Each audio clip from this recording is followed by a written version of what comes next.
If the money is approved by the full City Council, it will be used for continued feasibility studies and operating costs of the museum.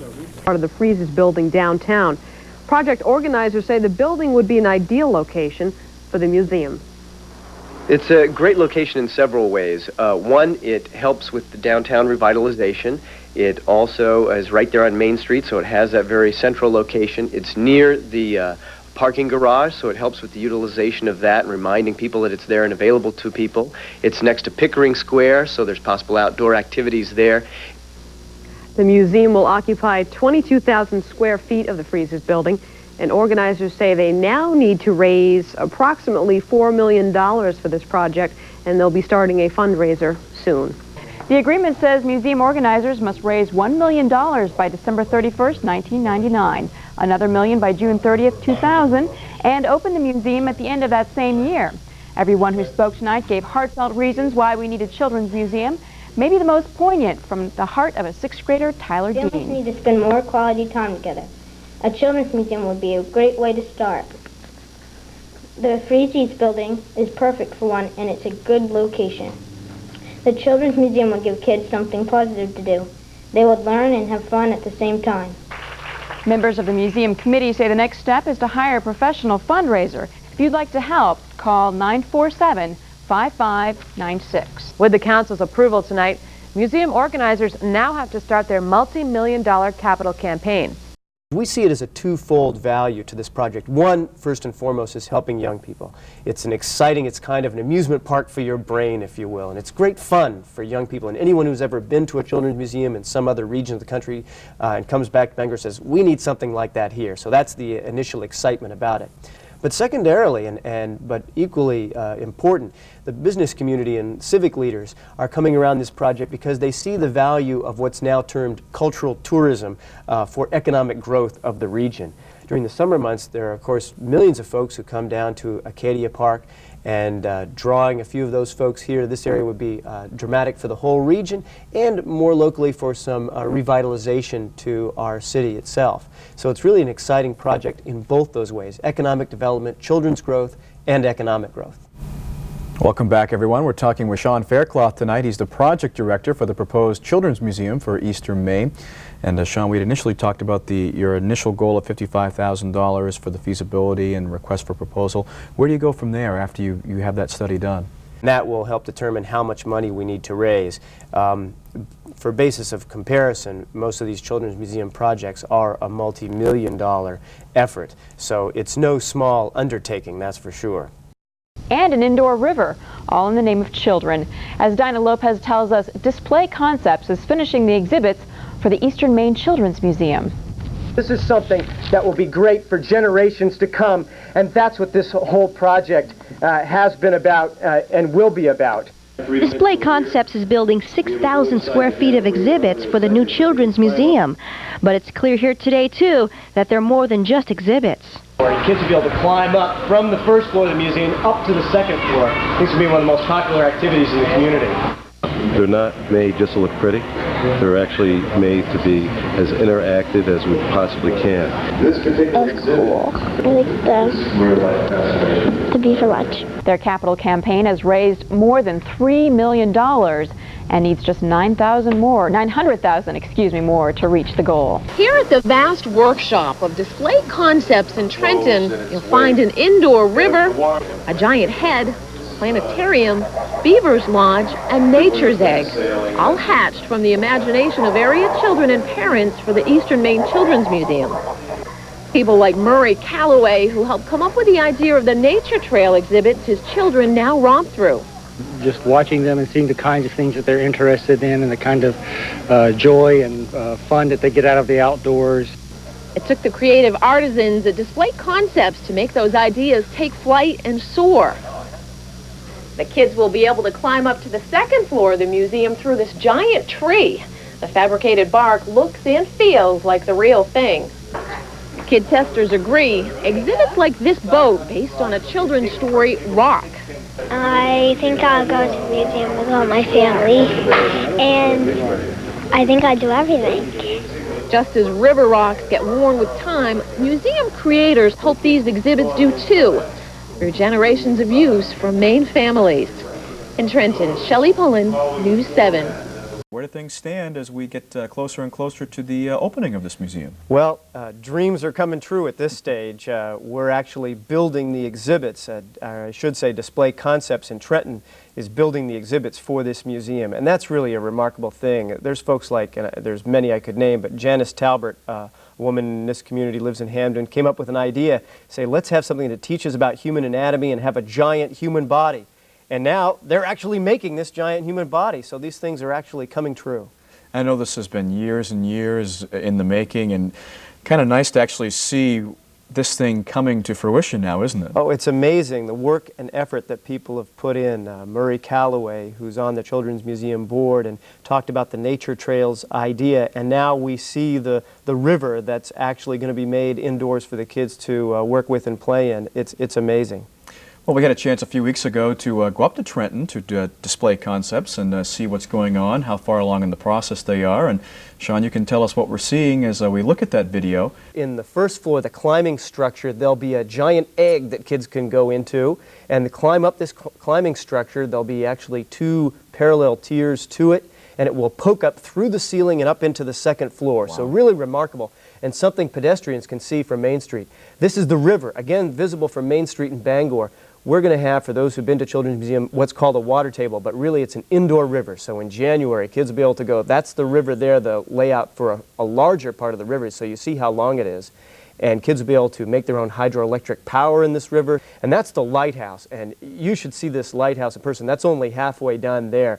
But on the top, they have the patina, I believe it's called, the copper changing color from gold to green. It's amazing, the level of detail. This is the frame-up of a puppet theater, and there'll be a camera that focuses on the puppet theater stage, and kids will be able to see the show they're performing. And this is the giant head. You see the shape there. It's a hilarious looking thing, and obviously it's just started there. They're going to, fill that up with foam. Joe Rizzo, the incredibly dedicated exhibit fabricator, seems to be putting his hands in the nose of the giant head. You can make it sneeze, yes, right? Yes, right. You can make it sneeze, although that doesn't really explain that behavior. And then we have here some of the displays that will be in the museum. On the wall will be lots of educational material in every section. There's some area there about the death of an artery and death of a lung, because it will be teaching about those concepts in the body journey in the giant body area of the museum. This is the back of the head, which will show the muscular structure on the inside of the face. That's much how you look, John, from the inside. Trust me on this. And so it will be a really remarkable area that will have lots of educational activities within. Really an exciting, fun thing to be down there and really see it coming to fruition. That's really tremendous. And Display Concepts, I mean, this is some creative stuff they're doing here. I mean, this wasn't as simple as, here, build me a house, it's a square box, that type of thing. You have to be pretty creative with this stuff. This is custom made. You know what it's like? It's kind of like building an art museum, except for you make the works of art in the museum as you go. That's great, and the capital campaign has just been a success beyond your wildest dreams. I know you set a goal, and boy, you've reached that goal and more. It's still ongoing, but that's right. It's been very successful. On June 1st, the City of Bangor had said, when we reached our agreement that the City of Bangor would give us the space in the Freezes building downtown, they said, we'd like you to have pledged in, as part of your commitment, $2 million by June 1 of 2000. And on that date, we had $3.2 million pledged in. So it's really, we're 3/4 of the way to our goal. And a lot of that's due to the credit of so many people, but I have to mention Sue Carlisle, the chair of our capital campaign. She's just intrepid. She's a woman who, she gets no pay for this. She's always working, and she's always smiling, which is hard to do at the same time in a lot of cases when you're going out and having to work so hard. And she's just been tremendous, as has our entire capital campaign committee. But I want to note, we have 900,000, a little less than 900,000 to go.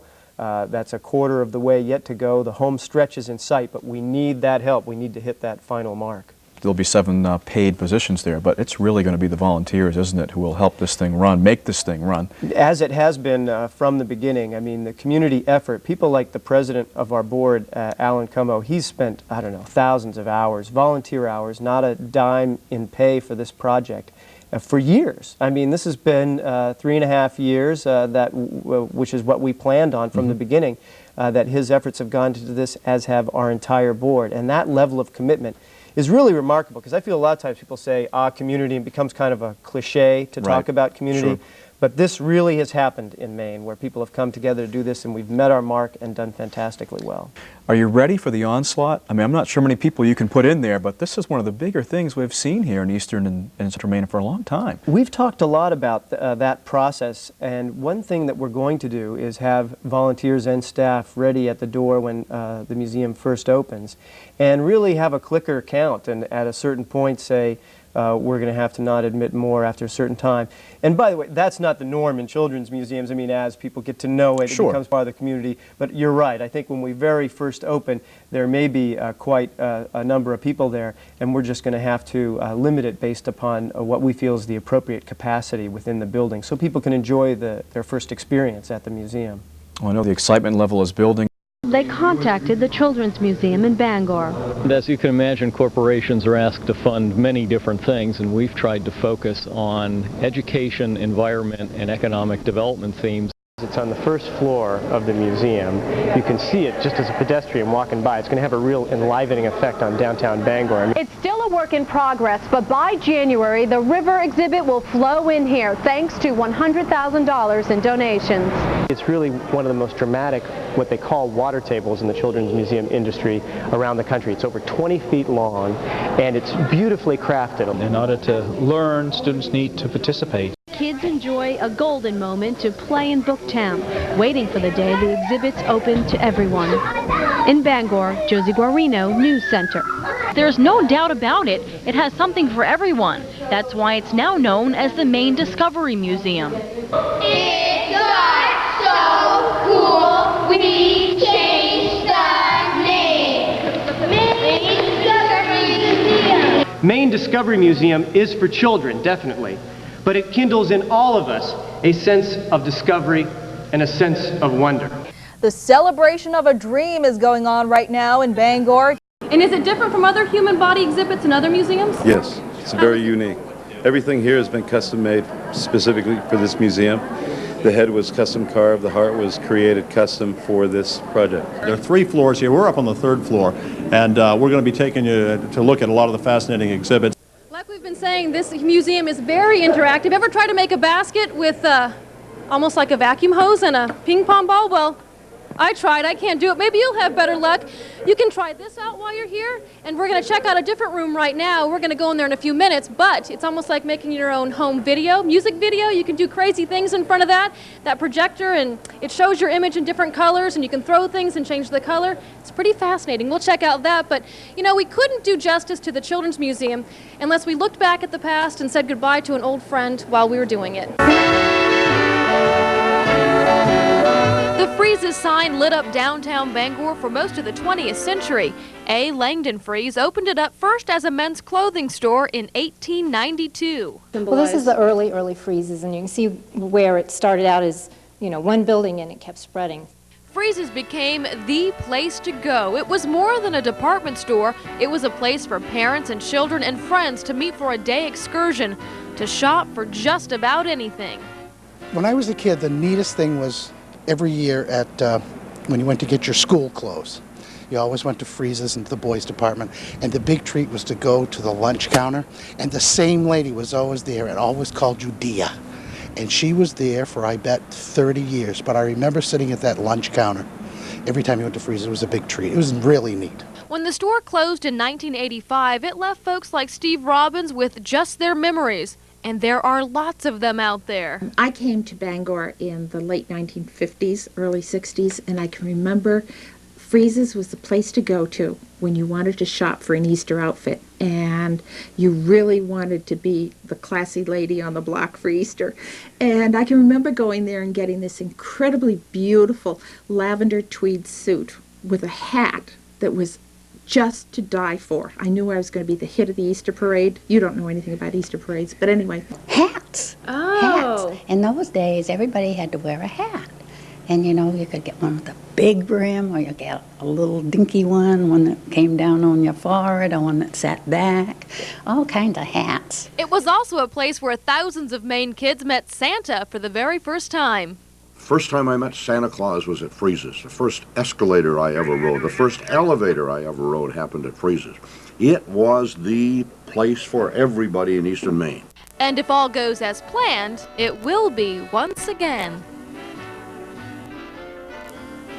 The evolution of the building continues. Obviously a totally different scenario in here now, the Maine Discovery Museum, and one of the driving forces behind it, the executive director, Sean Faircloth. And Sean, my goodness, this is a hands-on guy. Could somebody take a look at his hand? Take a look at that. Look at that. That is, it's like sealed in something. It looks like paint. That is the floor of body journey on my hand. Hands-on executive, this guy.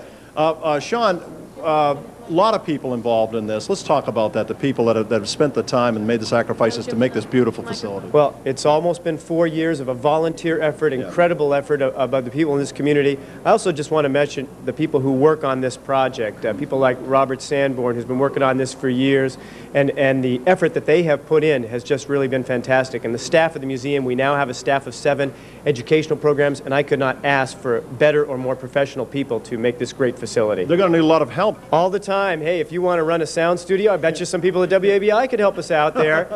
There's activities working, woodworking activity that needs a lot of help, art activities, so there's volunteer opportunities all over the place. This is a community center. Just as Freezes was full of life in the 20th century, it's going to be full of life in the 21st. Yeah. And real quickly, special guest tomorrow? Yes, John Baldacci will be here for the ribbon cutting. We'll have a child representing the Children's Miracle Network, and also Julie Parisian, the Olympian, will be here tomorrow as well. Okay, very good. Thank you very much. Sean Faircloth, the Executive Director of the Maine Discovery Museum.